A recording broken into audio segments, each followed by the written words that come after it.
Hey guys, this is Spartacus here, and leaks are flooding the internet when it comes to Modern Warfare 2, and in this video I want to give an update on some new leaked information that I heard and share it with you guys, but keep in mind that everything that I say within this video and everything you read for yourself on the internet when it comes to leaked information on Modern Warfare 2, or even Warzone 2 for that matter, take it with a grain of salt. We don't know if any of these things are actually true because people love to lie on the internet and of course get attention for themselves, but also things are subject to change in the future. So just because we hear some things now, for example, in my last video I talked about how there was going to be a firing range in Modern Warfare 2. That may not be there in the full game. Maybe they decide to scrap it for whatever reason, and we may not actually see it in the full launch of Modern Warfare 2. So anything is subject to change, and we have to take everything we hear with a grain of salt, but it is still interesting to hear nonetheless. And let's just dive right into the two different sources of leaked information that I heard today. The first source that I'm getting this leaked info from is TheGhostOfHope over on Twitter. He has been constantly updating us on new information regarding Modern Warfare 2, and he's most likely going to continue to do this until the release of the game. And yesterday he tweeted out this, saying, "In case you missed some of my DMZ leaks, here's a roundup. Marketplace to buy/trade, earn skins, blueprints, and more to use across multiplayer and Warzone 2. At least 4 maps in development, which are all unique. Dynamic weather and day/night cycles, PvE/PvP, and online/offline support, and it's going to be in beta at launch." Just for clarification, DMZ is supposed to be the third game mode in Modern Warfare 2, and it's supposed to act very similar to Escape from Tarkov, and I've already talked a lot about this in my previous video, which I'll have a link in the description below.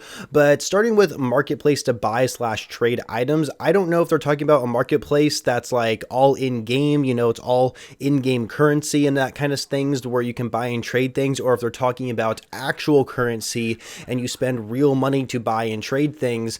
I have no idea if that's going to be the case, or maybe COD points would get involved, which I can definitely see them going with that route, but nonetheless, I don't really know much about this marketplace thing. I know there's video games out there that have some sort of system similar to this, but I don't play those kind of games.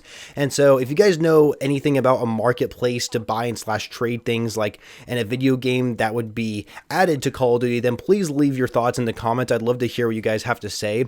But also earn skins, blueprints, and more to use across multiplayer and Warzone 2. We've seen this before with previous Call of Duty titles. You know, whatever you earn in zombies, whatever you earn in multiplayer, you can also use in Warzone, right? I mean, this is something that we've seen, no big surprise. However, I would like it if the skins that you earn in game are actually cool looking, because for example in Call of Duty Vanguard, I like the idea that you earned a unique operator skin for reaching level 20 with each operator in that sort of pact, right? And it would be really cool if they just gave us a unique skin for that operator rather than just give us the same looking skin for all the operators. I don't really like how they did that. I mean, I like the idea of the reward, just make the rewards better, and Call of Duty has not been good at that for a long time. Same with blueprints. You know, the blueprints you see in the item shop are extremely awesome looking, same with the operator skins, and it would be nice if some of the blueprints we actually earn in game are really cool, but I guess only time will tell, and we'll have to wait until the game comes out to see what they actually look like. The Ghost of Hope continues to say that there's going to be 4 maps in development for DMZ. I imagine at least one of these maps is going to be there at launch. If not, maybe these are 4 separate maps that he's talking about,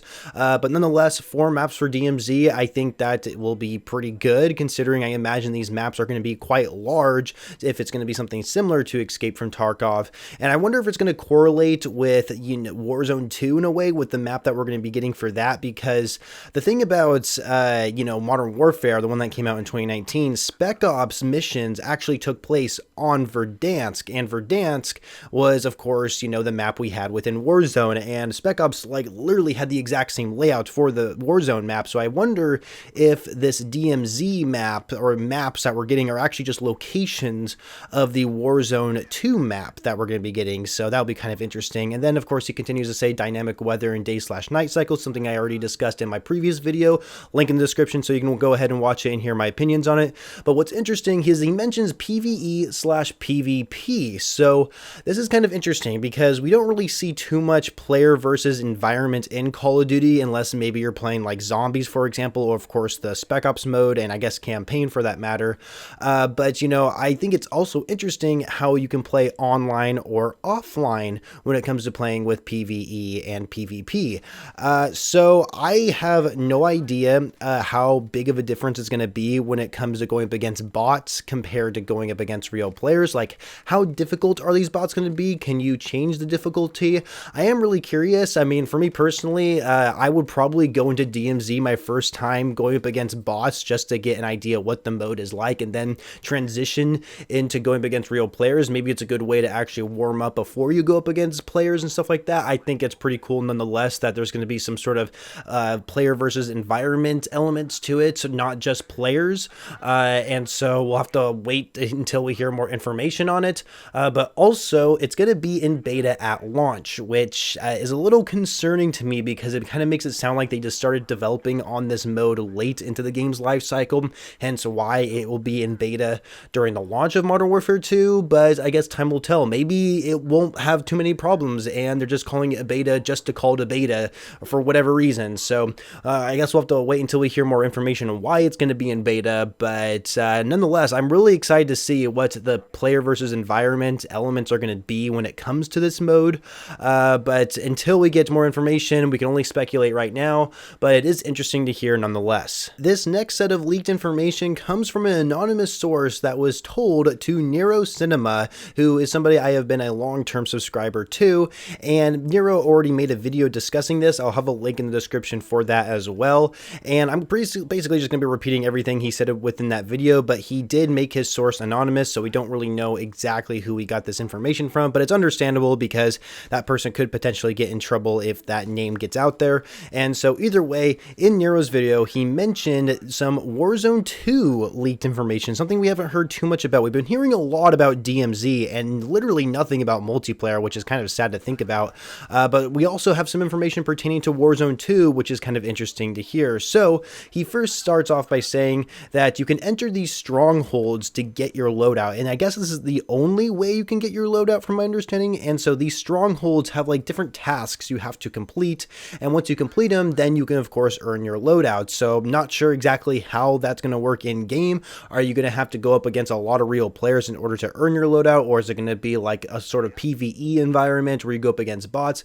I have no idea, but either way, to get your loadout, you have to enter these strongholds and you got to come out winning if you want to get that loadout. And so next up, he mentions that ground loot weapons are basically going to be the same as what we currently see within Warzone right now, but they can only go up to 5 attachments, which is pretty much the amount of attachments that Modern Warfare guns had, unless you're playing, I guess, what is it, Vanguard weapons, because those can have up to 10 attachments, if I'm not mistaken. Maybe it's only 8 for ground loot weapons, but it sounds like ground loot weapons can only go up to 5 attachments, and of course, they're already pre-built on the gun. It's not like Blackouts where you can like exchange attachments if you wanted to. They're already pre-built into the gun, just like what we see with Warzone right now.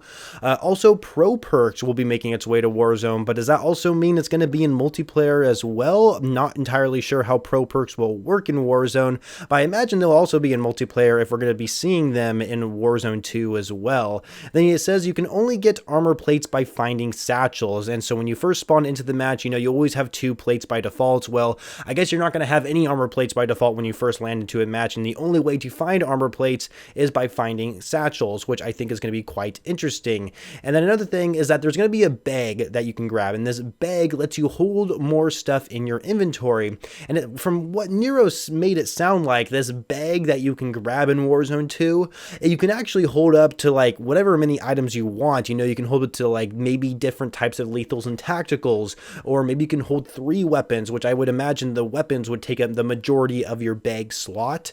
And so by grabbing that bag, you're able to actually hold more in your inventory, kind of similar to Blackouts, because they had backpacks and that you could find, and you're able to hold more in your inventory. I imagine it's going to be something very similar, and we see that a lot within other battle royale games such as PUBG. Also, the new Warzone map is going to have the High Rise multiplayer map on it. If you guys remember what High Rise is from Modern Warfare 2, apparently it's going to be making its way into Warzone 2, and you got to remember, High Rise is basically a map where you're on top of skyscrapers, and that is a little interesting considering it's going to be in Warzone 2. So does that mean we're going to have like really tall buildings like we saw within Verdansk on this map? I'm I'm really curious how this is going to work. So if it's true that high rise is going to be on the Warzone 2 map, how will it work exactly, since they're really tall buildings? So we'll have to wait and see how that actually turns out. And apparently Verdansk is also going to return one way or another. I mean, we kind of had some teases from this with like some COD mobile type things, because apparently they're going to have its own COD mobile separate application when it comes to Warzone or something. We don't really know too much information on it, but apparently Warzone is coming to mobile.